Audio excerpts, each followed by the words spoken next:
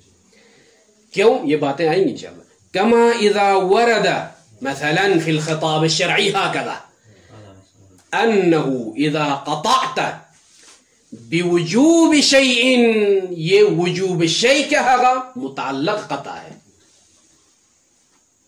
ٹھیک ہے، متعلق قطع. قطع نے کس کے ساتھ تعلق رکھا ہے؟ وجوب شیء کے ساتھ. وجوب شیء متعلق قطع ہے. ٹھیک. یجب علیک التصدق، هذا حکم. وجوب التصدق حکم آخر.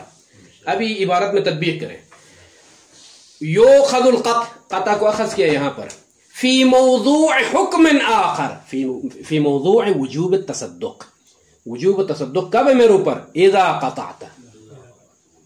فاذا القطع ماخوذ فی وجوب التصدق، حکم آخر کے موضوع میں اخذ کیا ہے. ٹھیک. اس کے بعد آ جائیں یخالف، یہ حکم آخر وجوب التصدق مخالف ہے. کس کے ساتھ مخالف ہے بھائی؟ لحکم متعلق ہی. یہ ہے نا عبارت آخوند کی بھائی. اپنی عبارت میں بیان کیجئے بھائی، اسلوب ثانی استعمال کریں. وجوب التصدق یخالف وجوب الصلاۃ الذي هو متعلق للقطع. تمام بات واضح ہو گئی یا نہیں؟ اسلوب ثانی کو ہم پھر اسلوب ثالث میں تبدیل کریں گے تو آسان ہو جائے گی بات. ٹھیک. مخالف ہے وجوب التصدق حکم، وجوب الصلاۃ شیء آخر. خوب. لا یماثلہ، لیکن یہ وجوب التصدق مماثل نہیں ہے وجوب الصلاۃ کے ساتھ. اسی طرح سے ضد بھی نہیں ہے. ضدان نہ ہونا واضح ہے. ضدان لا یجتمعان کہا ہے. حالانکہ وجوب الصلاۃ اور تصدق تو امام معصوم نے جب جمع کیا تو ہم بھی جمع کر سکتے ہیں. یعنی صلاۃ بھی ہو اور وجوب تصدق بھی ہو مثلا. ہے لکھو.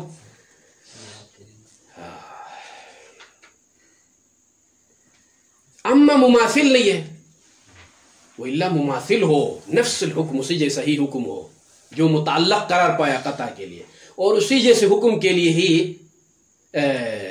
موضوع بھی بنے، تو اجتماع وجوبین متماثلین فی شیء واحد وهذا مستحیل فی المنطق. ثبت بلے. تو اسی لیے کہتے ہیں کہ اس مثال میں آپ یہ ثابت کر سکتے ہیں. اب یہاں سے تارتن تقسیمات القطع الموضوعی یأتی الکلام. آج یوم اول ہے. وصلی اللہ علی محمد وآلہ الطاہرین.